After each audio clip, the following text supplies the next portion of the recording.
Welcome to the webinar, The Future of Protein Production. My name is Sarah Olson, and I'm a director here at Lux Research.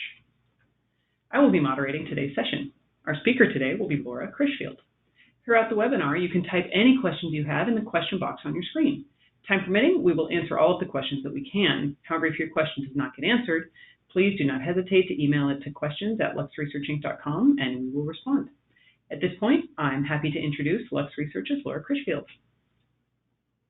Thank you, Sarah, for the introduction, and thank you everyone for listening in today. The focus of today's webinar is to explore what the protein industry will look like in the coming decades. But before I dive into the webinar, I think it's important to first take a moment and highlight these three companies. I'm going to assume that we're all familiar with Impossible Foods, Beyond Meat, and Just, which is formerly known as Hampton Creek, and that we're all aware of their role in this growing plant-based food craze that we saw was largely fueled by a change in consumers' food preferences and growing interest in sustainability and nutrition. And this past year, we saw plant-based reach some new heights. So we saw Beyond Meat become the first publicly traded vegan meat company, and the uptake of plant-based by major food companies. So Burger King selling the Impossible Whopper, which was recently announced that's going to be expanding its offerings to plant-based pork. Even McDonald's has come on board with this Beyond-based PLT, which stands for plant, lettuce, and tomato.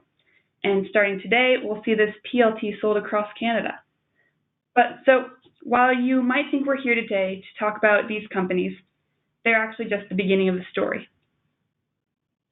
What we're really going to talk about today is how protein won't stop at plants. And I'm first going to explain why through a bit of time travel.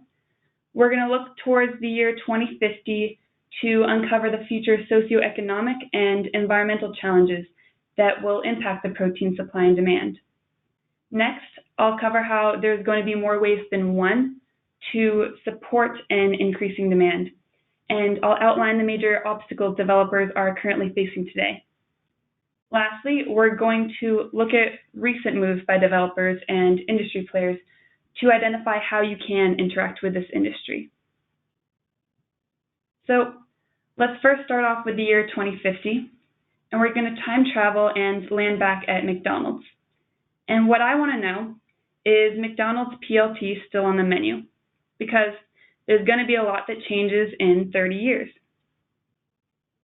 So to cover a few of those major changes, there will be 10 billion mouths to feed. Unless we see people consuming less food, this alone is going to increase the demand for protein and put pressure on food supply. We're also going to see this population will have greater preferences for meat and seafood based on an increase in economic class.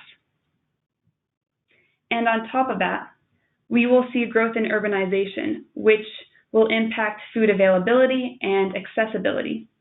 With highly condensed populations comes larger or longer supply chains that are more vulnerable to food shocks. And to that end, what even will be growing? Because projections made by the FAO suggest that land availability will plateau. So farmers will need to increase food production by 70% with only 5% land increase, meaning there is a growing scarcity of resources for producing the conventional protein sources that we rely on today. So if we've reached the land threshold for cultivating crops and livestock, then let's consider aquaculture. It is the fastest growing food production sector. And while this may seem like a solution to fulfilling a future protein gap, the industry is experiencing its own major protein challenges. So fish meal is the major dietary protein source in aquaculture feed. However, almost a third of commercial fish stocks are fished at unsustainable levels, and this is threatening fish meal availability. So what we can see is that the demand for fish meal is expected to outpace the supply for feed applications. And this could potentially slow the expansion of global aquaculture. And then the last challenge that I'll mention is one that I hope we're not surprised to learn, is how livestock production is a major contributor to greenhouse gas emissions, almost up to 15%. And cattle is one of the higher emitters of methane. So expanding this industry from the size today isn't seen as the best sustainable solution. And instead, we see developers today approaching the space by intensifying production through digital technologies, which we'll have a chance here in a few minutes to get a glimpse of its market. But so in all, we're going to need to feed 10 billion people who crave meat and fish, yet there won't be enough land or feed ingredients to support production.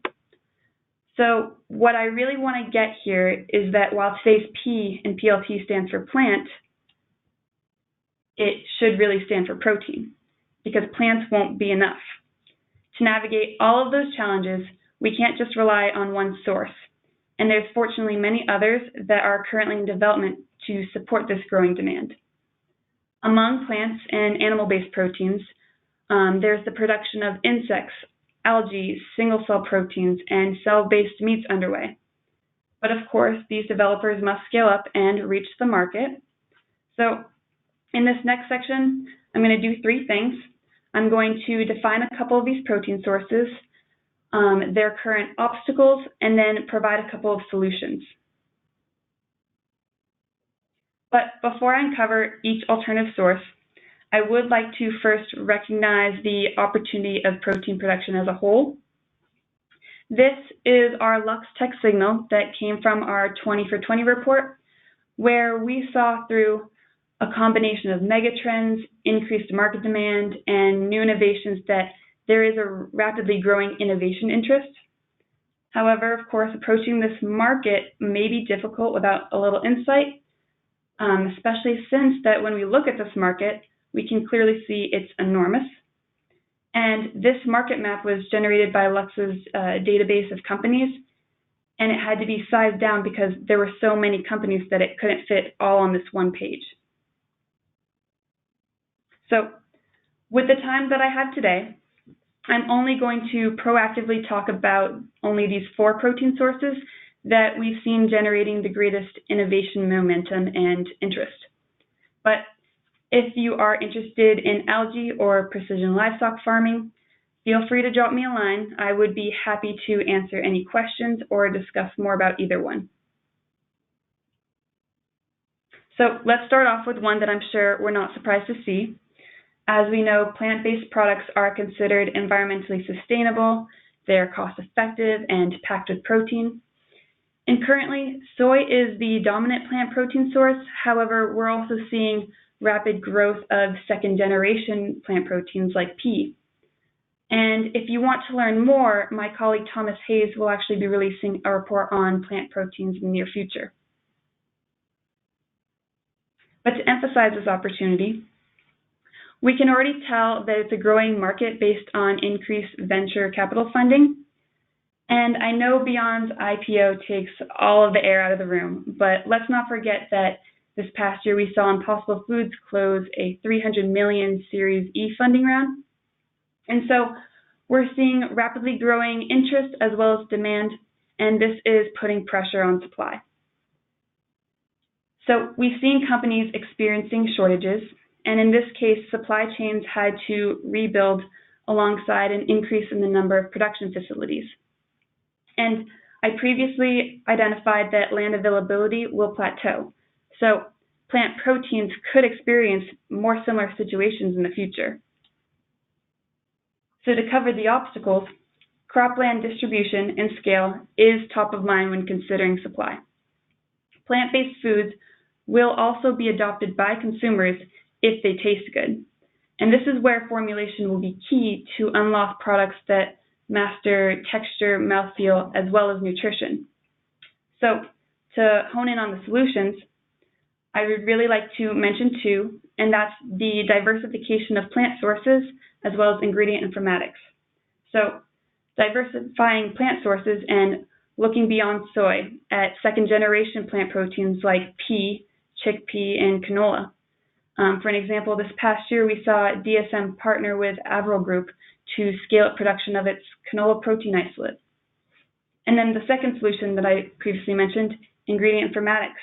So applying data science and artificial intelligence to better discover new food and beverage products.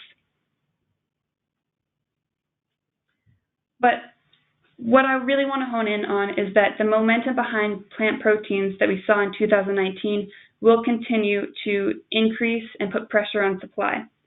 So to support the scale and quality products, you will see this space largely driven by the nutritional quality of the crops themselves. And this is an opportunity to leverage digital technologies.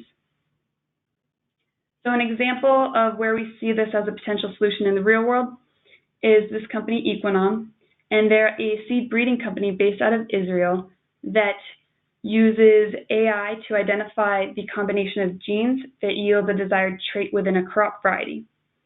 And recently, through a project, it has announced that it found that it could increase the protein content in soy from 35% to 58%. And there's two major benefits that we can see here. One is reduced extraction costs, and then the second would be finished products richer in protein content. So while this example was looking at soy, which is a first-generation protein, this is an opportunity, or I would suggest that clients look for opportunities to apply this technique to second-generation plant protein sources. So this next source I'll cover may have some mixed feelings depending on where you are, but imagine bug burgers. And there are only currently a few insect species that can be cultivated, so I would like to recognize that crickets are considered primarily for food applications, while black soldier fly and mealworm larvae are considered great as sustainable feed ingredients. And there's several advantages to producing insects. They have a short life cycle and require less land than most crops. I already mentioned how they can be used in feed and food applications, but their byproducts can also be used in fertilizer applications. And then the last advantage that I really like to note is how they can be grown feeding on food waste. So a third of food is wasted globally. So using insect protein or producing insect protein is going to create a great opportunity for food waste valorization. And what we've seen is that insect producers are swarming. Many of them have been targeting the aquaculture industry, as insect protein showed to be a great replacement for fish meal. And based on trends in current production capacities and scaling announcements, we were able to predict the low and high cases of future capacities. So as you can see, future insect volumes will steadily grow. But of course, to get to that industrial scale, they'll first need to overcome some obstacles. And a few that I'll mention right now are more regulation and then maximizing production efficiency at commercial scale.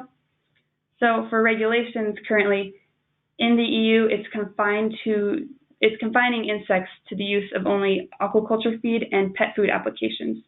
However, this is anticipated to change in the near future and potentially will open up the opportunity for poultry and swine feeds. Now, maximizing production efficiency at commercial scale can really be seen in managing food waste. And so to kind of go into the solutions, I'd like to call out two major ones, and that's automation and genetics. So like I said, with managing food waste, this is where automation could come into play, but it also could be seen with climate conditions and implementing appropriate temperatures to achieve the optimal insect feeding efficiency. Now, genetics can be used for selecting the desired traits for product consistency and more variable nutritional composition. So my overall take here is that large-scale production for insect protein will be automated, and it will also rely on a high insect feeding efficiency that could be met through leveraging genetics. And a company that I want to note here that is using both is AgriProtein, and they are one of the leaders in commercial scale production of black soldier fly. And what they've done is designed the blueprints for a Generation 1 factory that, while using automation, it intakes a certain amount of waste to produce up to 5,000 metric tons of protein. It also recently announced that it sequenced the genome of the black soldier fly. It does, however, have its own strain of black soldier fly that was developed through selective breeding. So now let's look at a protein source that you may be more unfamiliar with. And single-cell proteins are typically dried cells of microbes, such as bacteria or yeast. And they have also been considered as a strong candidate for replacing fish meal. But they have two major advantages that I'd like to note, and that's that they're extremely fast-growing, and also that natural gas is their primary input. So here is an opportunity to use methane as the input and a means of reducing greenhouse gas emissions. And we followed the same process as we saw in insect protein to predict the future production capacities. And we see here is that for single-cell protein, there are fewer developers that will reach commercial production at first, but because of their high growth rate, we will see a spike in production once they have achieved large scale. And two major obstacles that you cannot ignore are that single-cell protein production does involve high investment costs, and it also, the production systems themselves need a close proximity to gas inputs. So we've seen developers are collating production facilities with partners from the energy industry. And like I said, this is going to then kind of open an opportunity for partnerships with oil and gas players to source their inputs. Another solution for optimizing production efficiency is kind of focusing on the gas transfer in bioreactor design, as well as using genetics again and microbial strains for maximizing biomass and nutritional content. So for single-cell protein, although it is more of an upfront cost, it is scalable once developers are capable of identifying a reliable feedstock, which is more likely to be coming into play with the energy industry. And a developer I wanted to look at here today is Novo Nutrients, and they are using carbon dioxide as the primary input. And we've noticed that they've been working on a couple of projects. So when speaking to them, they talked about how they're developing an expression model for engineered microbes to increase the production efficiency. They're also working with NREL to improve and optimize the gas fermentation technology. And through these efforts, while Novo Nutrients is currently at pilot scale, they're already anticipating that large-scale capacity could be up to 1,000 metric tons of protein per year. And the last source, or the last protein source that I'll look at today is the test tube burger, or also referred to as cultured meat or cellular agriculture. And what it is it's produced by animal cell cultures, and it's important because it removes the step of animal slaughter, and it can be produced with significantly less land, suggesting a less environmental impact. And as we can see, based on published papers and patents, this space and ideas for development have been around for years, but it wasn't until this past decade that actual development and production was initiated. So only recently, we saw the first taste test, and this showed that there's definitely some more research and development work to be done before we actually see a product on the market. But while current startups are claiming they'll enter the market in as soon as 2 to 3 years, of course, there are a list of hurdles that they must face. And the two that I really would like to call out right now are a serum-free media, as well as scaffolding materials. So currently, developers are using an animal serum, which is expensive, it limits scalability, and it also may face obstacles around a negative consumer sentiment. And then scaffolding materials consider structure. So we don't want this area to always just remain as ground beef, but also seeing the actual whole cut steak in the future. And so the answer here is actually plant, particularly for medium and scaffolding. And what you need to consider is how the first products will be a hybrid. So you must recognize that plant-based and cell-based meats are actually not mutually exclusive development areas. And while this area is new, so cost-effective commercialization timelines vary widely within the space, developers who are using alternatives for animal serum will win half the battle. They'll be able to scale and overcome consumer hurdles. And a developer that I'll actually note that's in the plant protein space is Ecovative Design, and they've developed a solid-state fermentation technology that uses fungi to convert agricultural waste into mycelium. And recently, they actually raised $10 million to develop an edible scaffolding for plant and cell-based foods.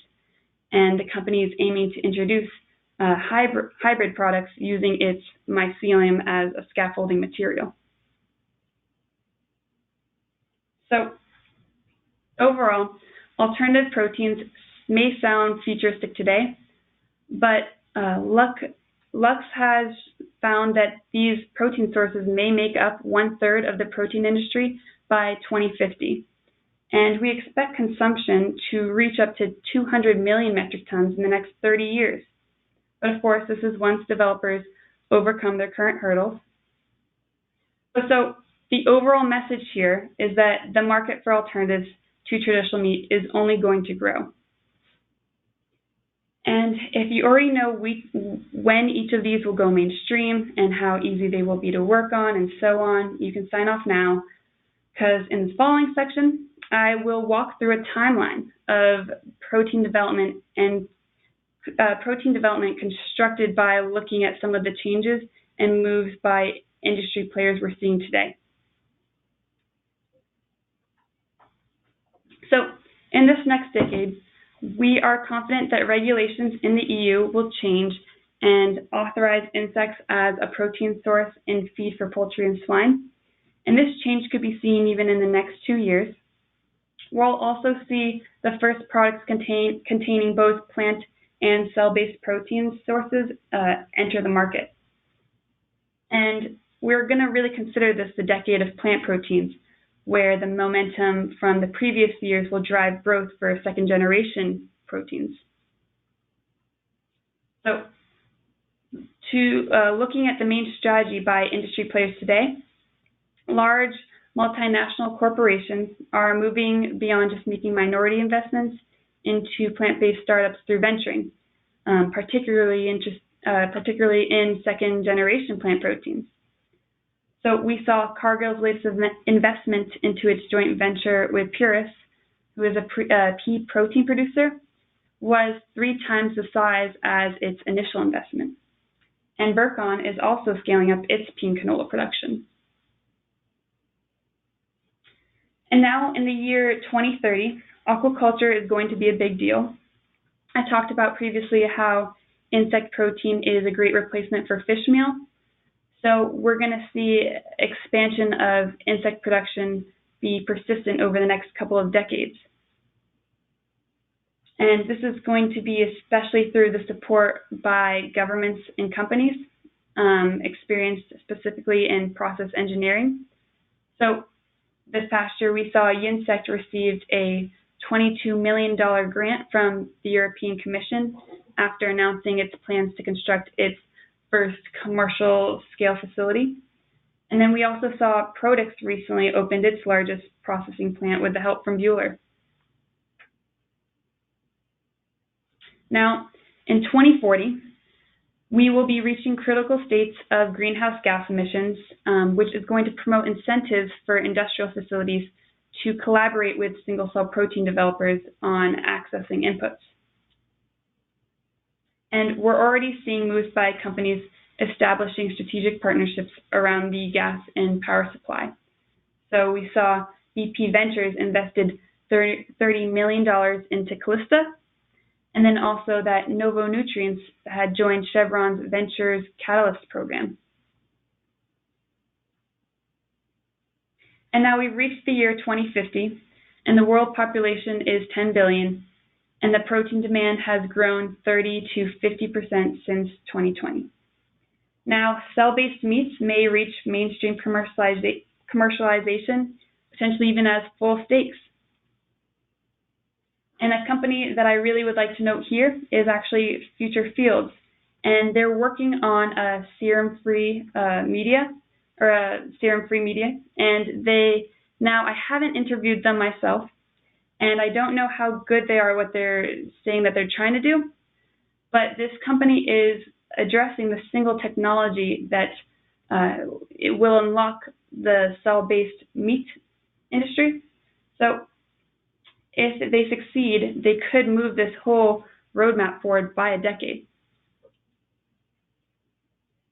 So to circle back, we've covered most of these sources, their obstacles, and the current storylines that we've seen today to uncover opportunities of how to get involved. And so the PLT will be based on protein if you do these three things. First, it's not or, it's and, because the future of protein will be a diversified mix in order to support the increasing demand. Second, feedstock availability will be paramount. Why? Because the production systems of many novel protein sources rely on a close proximity to their inputs, for example, insects and food waste, as well as single-cell protein and hydrogen. And then lastly, follow the roadmap. Each source will reach commercial scale at a different rate, and we know that not all of the current developers will succeed. If you invest too early, you could face a giant loss, or if you invest too late, you may risk being relegated to the role of a bulk ingredient buyer. Thanks, Laura. So we'll now be taking questions that you may have on the presentation, and you can type those into the questions box. Now, if we do not get to your questions on this call, someone from Lux will be in touch after the webinar. So with that said, Laura, thank you. That was wonderful. A couple of questions here, and I see some more coming in as we're going through. So a question here earlier on, why didn't you talk about algae in the webinar? You sort of boxed it out. Isn't it a viable protein source? Yes, that's a great question. So algae shows a great potential as a source for omega-3s, and I do consider that we're going to need all of these protein sources to support the increasing supply. However, for algae, it's currently too expensive to produce, and there isn't a straightforward innovation path to making it less expensive. Okay, that makes sense. There's actually perfectly timed a follow-on question here.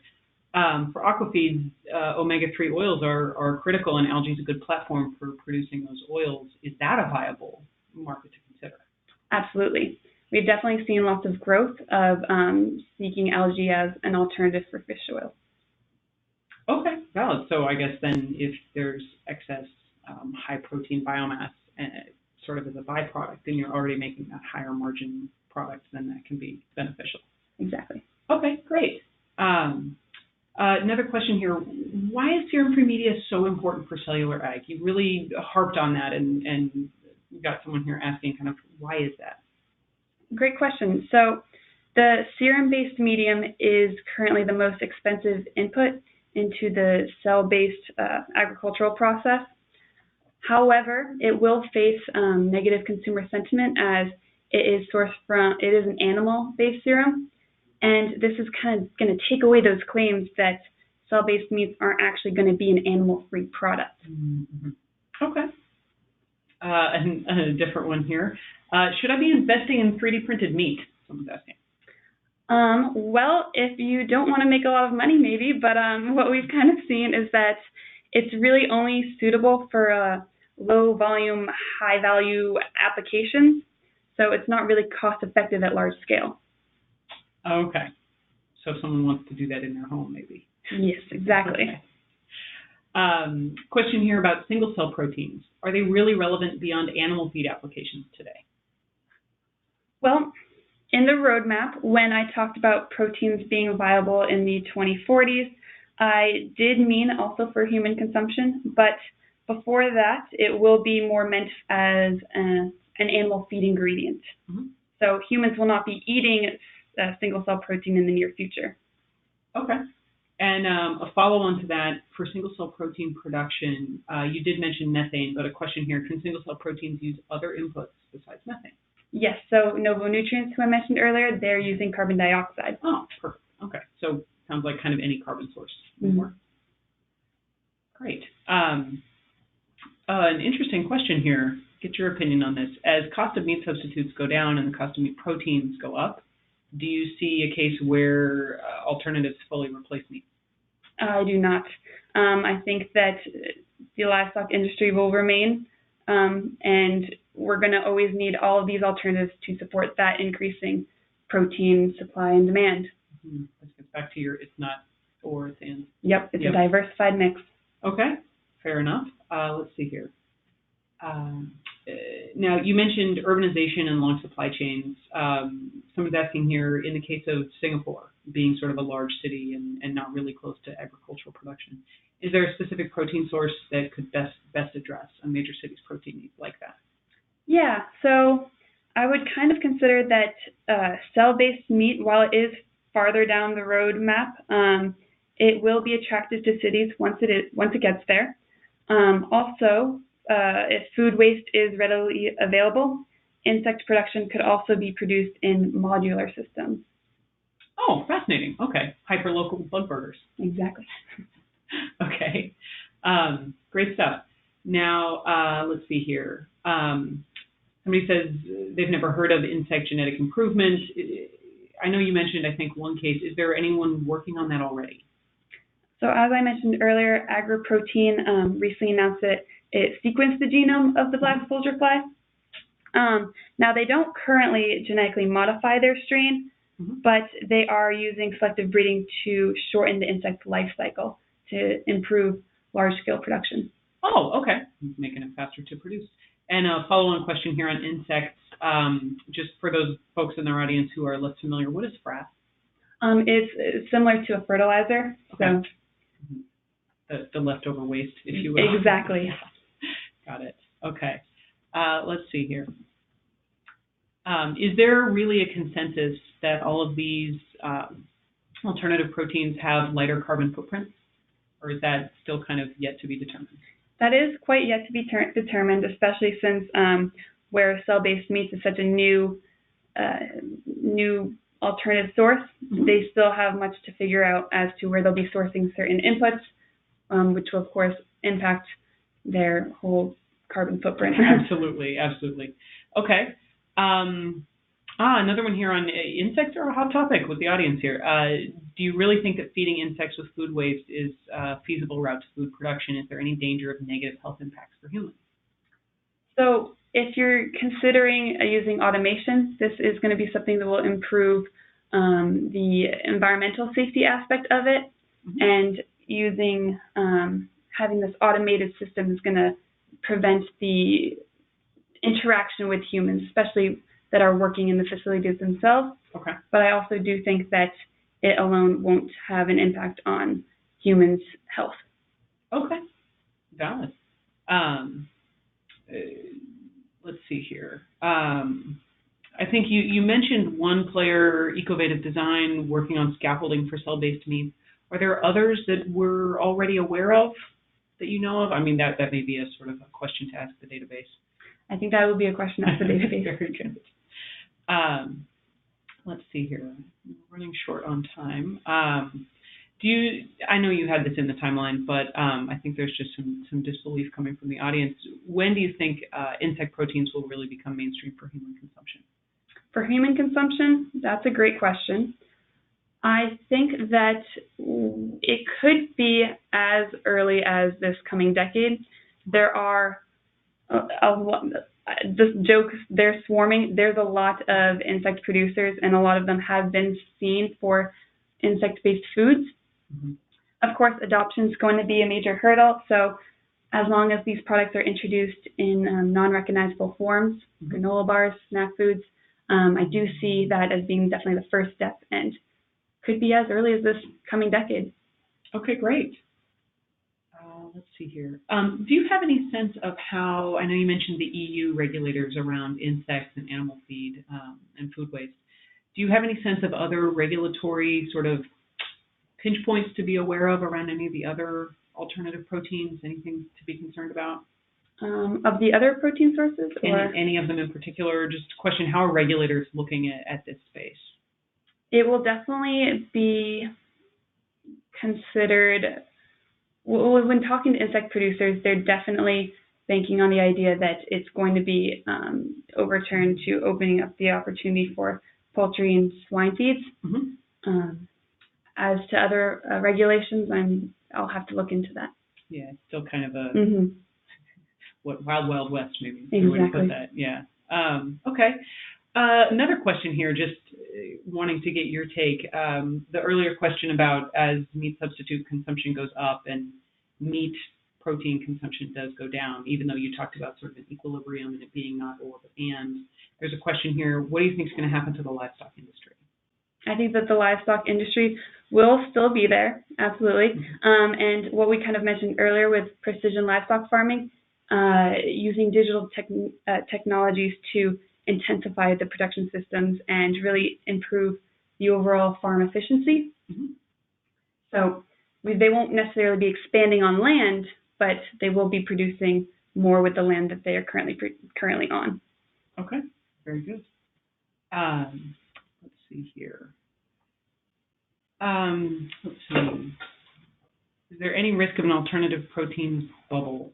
So do you think all of this is just sort of hype and the bubble is waiting to pop? Like, for example, do you think Impossible and Beyond are going to sort of come crashing down and not be successful in sort of 2 to 3 years? Or do you think it's real? I think it's definitely real, especially with all of these environmental and socioeconomic challenges that I've currently mentioned. We are facing this increasing demand for more protein. Mm-hmm. So consumers are going to be looking for things that are also more sustainable. Mm-hmm. And so I would definitely like to think that bubble is not going to pop. Mm-hmm. Great. I think we just have time for one more question really here. So as you look at these proteins, you mentioned this sort of a little bit throughout, but when it comes to these proteins, will they tend to be more expensive than current animal-based options or less so, or is that going to depend? That may depend. They will be currently seen as more expensive for sure. Okay. But like we kind of predicted that maybe single-cell protein could potentially reach that cost effectiveness in the future. Mm-hmm. It will really depend. Great. Okay. Well, thank you so much, Laura. That's wonderful. And that's all the time we have. That concludes our webinar for today. So the slide presentation and recording from this webinar will be sent to all attendees via email today. And after leaving the webinar, you will be prompted to complete a survey on today's presentation. So we would really appreciate any feedback you may have to help inform and improve future webinars. And with that, I'd like to thank all of you for joining us, and I wish you a great day.